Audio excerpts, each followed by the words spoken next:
Assalamualaikum. I am Dr. Nizamuddin Qasmi. I am a sexual disorders and infertility specialist working here at Saira health care Barabanki Uttar Pradesh. देखिए, male infertility आजकल बहुत common है। जैसे कि हमने पहले कई मरतबा आप लोगों को बताया हुआ है कि किस तरीके से लोगों के अंदर मेल इनफर्टिलिटी आ रही है आजकल। और मेल इनफर्टिलिटी में जो सबसे कॉमन प्रॉब्लम आजकल लोगों में देखी जा रही है वो है एज़ोस्पर्मिया या ओलिगोस्पर्मिया।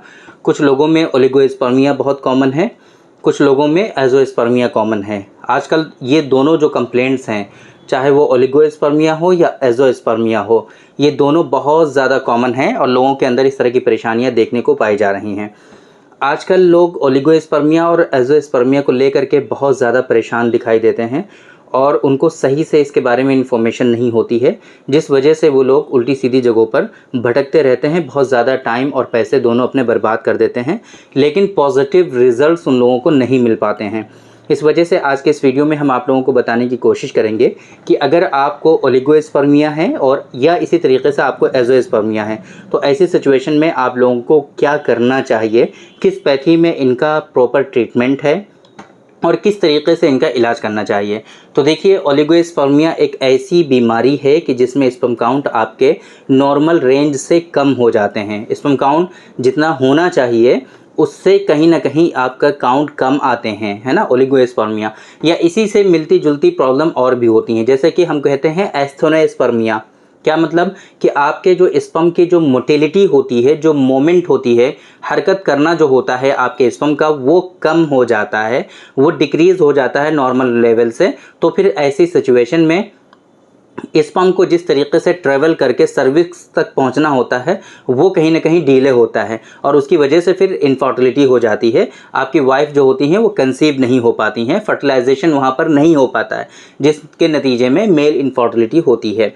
तो एक तो ये कि ओलिगोस्पर्मिया या एस्थेनोस्पर्मिया, या इसी तरीके से एक और सिचुएशन है जिसको हम लोग टेरेटोस्पर्मिया के नाम से कहते हैं, जानते हैं, या टेरेटोजोस्पर्मिया भी कहते हैं इसको। इसका मतलब क्या होता है कि आपके जो स्पर्म की मॉर्फोलॉजी है वो कहीं ना कहीं एबनॉर्मल होती है, मॉर्फोलॉजी करेक्ट नहीं होती है। मतलब क्या है इसका कि आपके जो स्पर्म के जो फॉर्म्स हैं, जो शक्ल है, वो कहीं ना कहीं एबनॉर्मल ज़्यादा हो जाते हैं। एबनॉर्मल स्पर्म की तादाद अगर बढ़ जाती है, वॉल्यूम अगर एबनॉर्मल स्पर्म का बढ़ जाता है, तो ऐसी सिचुएशन में हम लोग टेरेटोजोस्पर्मिया के नाम से जानते हैं। चाहे हो ओलिगोस्पर्मिया, चाहे हो एस्थेनोस्पर्मिया, चाहे हो टेरेटोजोस्पर्मिया, तीनों सिचुएशन में ही आपकी वाइफ का प्रेग्नेंट होना, उनको प्रेगनेंसी अचीव करना बहुत ही डिफ़िकल्ट है। ये समझ लीजिए बिल्कुल नामुमकिन ही है। और ये जो सिचुएशन है, चाहे ओलिगोस्पर्मिया हो, एस्थेनोस्पर्मिया हो, टेरेटोस्पर्मिया हो, मॉडर्न साइंस में इनका कोई भी ट्रीटमेंट अवेलेबल नहीं है। तो आप लोगों को इस बात का ख्याल रखना है कि अगर इस तरह की सिचुएशन है और आप लोग ट्रीटमेंट देख रहे हैं, तो मॉडर्न साइंस में इसका ट्रीटमेंट कुछ भी अवेलेबल नहीं है। वहाँ पर अल्टरनेटिव मेथड्स हैं इसके लिए कि आप IVF करा सकते हैं, है ना। IVF के थ्रू आप जो है बायोलॉजिकल फादर बन सकते हैं, बट आपको नॉर्मली स्पर्म काउंट आपका बढ़ाया जा सके, स्पर्म की मोटिलिटी बढ़ाई जा सके या मॉर्फोलॉजी करेक्ट की जा सके, ऐसा कोई कॉन्सेप्ट मॉडर्न साइंस में अवेलेबल नहीं है। तो अगर आप ये चाहते हैं कि नेचुरली इनका ट्रीटमेंट हमें मिले, तो इसके लिए आप लोगों को अल्टरनेटिव सिस्टम ऑफ मेडिसिन में जाना पड़ेगा। और उसका ट्रीटमेंट जो है हमारे यहाँ यूनानी सिस्टम ऑफ मेडिसिन में बहुत परफेक्ट होता है ना। इन सारी सिचुएशन का ट्रीटमेंट बहुत परफेक्टली होता है। हज़ारों पेशेंट अल्हम्दुलिल्लाह हमारे इंडिया में और फिर जो है फॉरेन कंट्रीज़ में भी हमारे पेशेंट हैं और उनको प्रॉपर ट्रीटमेंट इनका दिया जा चुका है। बस ज़रूरत इस बात की होती है कि हमें ये सिर्फ डायग्नोसिस कंफर्म करनी होती है कि अगर इस पेशेंट को ओलिगोस्पर्मिया है तो क्यों है, एस्थेनोस्पर्मिया है तो उसके पीछे के फैक्टर्स क्या हैं, या टेरेटोस्पर्मिया है तो वो क्यों है, किन कारणों से है, क्या स्ट्रक्चर में प्रॉब्लम है, क्या हार्मोनल इम्बैलेंस है। ये सारी की सारी जब फाइंडिंग्स हमें कंफर्म हो जाती हैं, तो उस तरीके से उनको जब ट्रीटमेंट दिया जाता है तो अल्हम्दुलिल्लाह हमें सक्सेसफुल ट्रीटमेंट मिलते हैं। यूनानी के कॉन्सेप्ट पर ही बेस्ड हम ट्रीटमेंट देते हैं, कुछ अलग से नहीं करते हैं हम। तो फिर उनको ट्रीटमेंट मिल जाया करता है और ये चीज़ें क्योर हो जाया करती हैं। ये बात तो हो गई ओलिगोस्पर्मिया के बारे में कि अगर आपके स्पर्म काउंट कम हैं, अगर आपकी मोटिलिटी कम है, अगर मॉर्फोलॉजी करेक्ट नहीं है, इनकरेक्ट है, बहुत ज़्यादा ख़राब है, तो ऐसी सिचुएशन में मॉडर्न साइंस में आप अपना टाइम वेस्ट मत करिए। वहाँ पर इसका कुछ नहीं होने वाला है। आपको सिर्फ वहाँ पर IVF का ही एक ऑप्शन मिलता है। बस ये बात बिल्कुल क्लियर आपकी समझ में आ जानी चाहिए। दूसरी सिचुएशन है जिसको हम लोग एज़ोस्पर्मिया के नाम से जानते हैं। एज़ोस्पर्मिया क्या होता है बेसिकली कि आपके स्पर्म काउंट जो होते हैं वो बिल्कुल ज़ीरो आते हैं। जब भी आपने सीमेन एनालिसिस कराया आपका स्पर्म काउंट ज़ीरो आया, ऐसी सिचुएशन में हम इस सिचुएशन को कहते हैं एज़ोस्पर्मिया। इस कंडीशन को क्या कहते हैं हम लोग? एज़ोस्पर्मिया। तो अब अगर एज़ोस्पर्मिया है आपको तो इसमें समझने की ज़रूरत है। एक कंडीशन ऐसी है कि जिसका मॉडर्न साइंस में ही सिर्फ इलाज है इसका। दूसरी सिचुएशन ऐसी है कि जिसका मॉडर्न साइंस में कोई इलाज नहीं है, अल्टरनेटिव सिस्टम ऑफ मेडिसिन में ही इलाज है। जिस तरीके से हमने ओलिगोस्पर्मिया, एस्थेनोस्पर्मिया या फिर टेरेटोस्पर्मिया के बारे में आपको बताया था, सेम इसी तरीके से उस एज़ोस्पर्मिया का भी ट्रीटमेंट हमारे यहाँ अल्टरनेटिव सिस्टम ऑफ मेडिसिन में अवेलेबल है, मॉडर्न साइंस में अवेलेबल नहीं है। और एक सिचुएशन ऐसी है कि जिसका सिर्फ और सिर्फ मॉडर्न साइंस में ही ट्रीटमेंट अवेलेबल है perfectly, alternative system of medicine में उसका कोई इलाज अवेलेबल नहीं। तो आपको इसको समझने की ज़रूरत है। बहुत सारे लोग क्या करते हैं कि उनको एज़ोस्पर्मिया होता है और डायरेक्ट मेडिसिन लेना स्टार्ट कर देते हैं, तो ये बिल्कुल भी रिकमेंडेड नहीं है। इस तरीके से आपको फ़ौरन मेडिसिन नहीं लेनी चाहिए। अगर एज़ोस्पर्मिया है तो फ़ौरन आपको ये कंफर्म करना है कि आपका जो एज़ोस्पर्मिया है वो है ऑब्स्ट्रक्टिव एज़ोस्पर्मिया या नॉन ऑब्स्ट्रक्टिव एज़ोस्पर्मिया, या इसी तरीके से हम कह सकते हैं कि वो आपको कंफर्म करना पड़ेगा कि प्री टेस्टिकुलर एज़ोस्पर्मिया है, टेस्टिकुलर एज़ोस्पर्मिया है या पोस्ट टेस्टिकुलर एज़ोस्पर्मिया है। अगर आपका नॉन ऑब्स्ट्रक्टिव एज़ोस्पर्मिया है या प्री टेस्टिकुलर एज़ोस्पर्मिया है या टेस्टिकुलर एज़ोस्पर्मिया है, तो ऐसी सिचुएशन में सिर्फ और सिर्फ इलाज मिलेगा आपको अल्टरनेटिव सिस्टम ऑफ मेडिसिन में, यूनानी सिस्टम ऑफ मेडिसिन में। बहुत परफेक्ट ट्रीटमेंट अवेलेबल है इनका।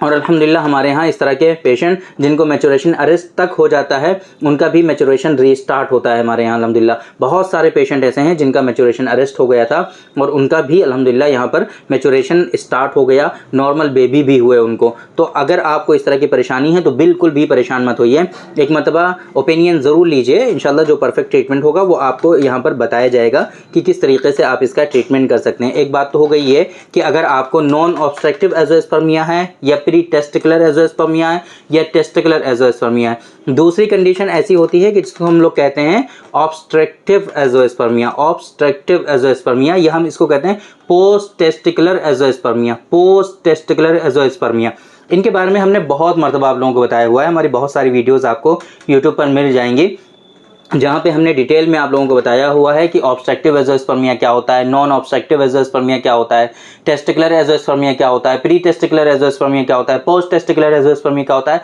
सबके बारे में हमने बहुत डिटेल में डिस्कस किया हो। तो वो सारी चीज़ें तो हम रिपीट नहीं कर रहे हैं यहाँ पर, बस आपको समझाने की कोशिश कर रहे हैं कि अगर पोस्ट टेस्टिकुलर एज़ोस्पर्मिया है आपको या फिर ऑब्स्ट्रक्टिव एज़ोस्पर्मिया है, इसका मतलब क्या होता है कि स्पर्मेटोजेनेसिस तो प्रॉपरली हो रहा है आपके अंदर, बट स्पर्म ट्रेवल करके जिस तरीके से सीमेन में मिक्स होकर के सीमेन के साथ में आते हैं, जब सीमेन इजैकुलेट होता है तो वो जो वे है, वो पैसेज है, कहीं ना कहीं वो जो रास्ता है वो बंद है, यानी कि ये केस आपका ब्लॉकेज का है।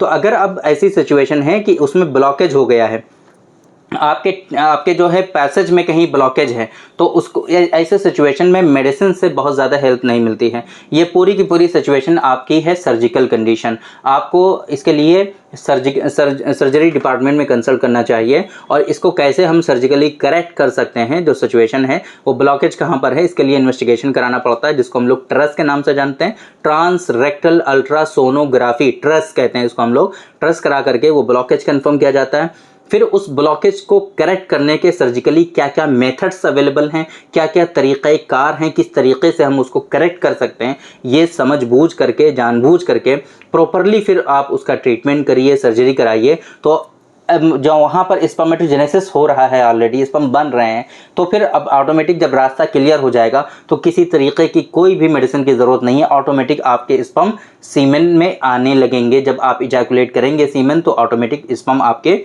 उसमें शो होने लगेंगे। तो ये सर्जिकल मेथड्स हैं। आप लोगों को होपफुली समझ में आया होगा कि किस तरीके का अगर एज़ोस्पर्मिया है तो आपको कहाँ पर इलाज मिलेगा उसका। आप लोग इसको ज़रूर फॉलो करिए और इस तरीके से इलाज करिए। इस तरीके से अगर आप इलाज करेंगे इन चीज़ों को समझबूझ करके, तो इंशाल्लाह आप अपना टाइम भी बचा पाएंगे, अपना वक्त भी वेस्ट, जो टाइम वेस्ट होता है, जो वक्त ख़राब होता है, उस ख़राब होने से बचा पाएंगे अपने वक्त को।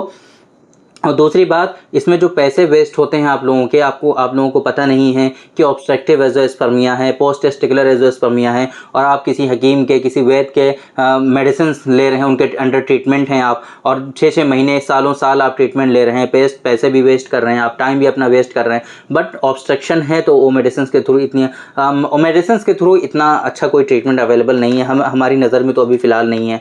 तो फिर आप लोग ऐसा अपने टाइम को वेस्ट मत करिए, कंफर्म करिए कि एज़ोस्पर्मिया है तो कौन सा एज़ोस्पर्मिया है, ओलिगोस्पर्मिया है तो कैसे आप ट्रीटमेंट ले सकते हैं। ये सारी चीज़ें हमने आपको बताने की कोशिश की है। कल की वीडियो में हम इंशाल्लाह आप लोगों को ज़रूर बताएंगे कि अगर ओलिगोस्पर्मिया है तो किस तरीके से ओलिगोस्पर्मिया होता है और कैसे कैसे आप उनका इलाज कर सकते हैं। और एज़ोस्पर्मिया है, अगर नॉन ऑब्स्ट्रक्टिव एज़ोस्पर्मिया है, प्री टेस्टिकुलर एज़ोस्पर्मिया है, टेस्टिकुलर एज़ोस्पर्मिया है, तो किस तरीके से आप इनका इलाज कर सकते हैं, क्या मेथड्स हैं इनके ट्रीटमेंट के, ये सारे इंशाल्लाह हम कल की वीडियो में आप लोगों को बताएंगे ज़रूर। तो आप लोग कल की वीडियो भी ज़रूर देखिए, बहुत इंपॉर्टेंट वीडियो कल की है। इंशाल्लाह आप लोगों को उससे बहुत कुछ सीखने को मिलेगा, और उसमें जो इंपॉर्टेंट मेडिसिन हम आपको बताएंगे, बहुत इफेक्टिव मेडिसिन हैं। आप लोग उनको जो है जान करके अगर आप सही से इलाज करेंगे तो ऑटोमेटिक इंशाल्लाह आपका जो एज़ोस्पर्मिया है, ओलिगोस्पर्मिया है, वो सब क्योर हो सकता है, आसानी से ठीक हो सकता है, काउंट आपका बढ़ सकता है, मॉर्फोलॉजी आपकी करेक्ट हो सकती है, या फिर मोटिलिटी का इशू है तो वो भी रिजॉल्व हो सकता है। तो कल की वीडियो में इंशाल्लाह हम मुलाकात करते हैं आपसे इस टॉपिक के साथ कि एज़ोस्पर्मिया या ओलिगोस्पर्मिया में किन किन मेडिसिन को आप इस्तेमाल कर सकते हैं। तब तक के लिए आप हमें इजाज़त दीजिए। अस्सलामु अलैकुम।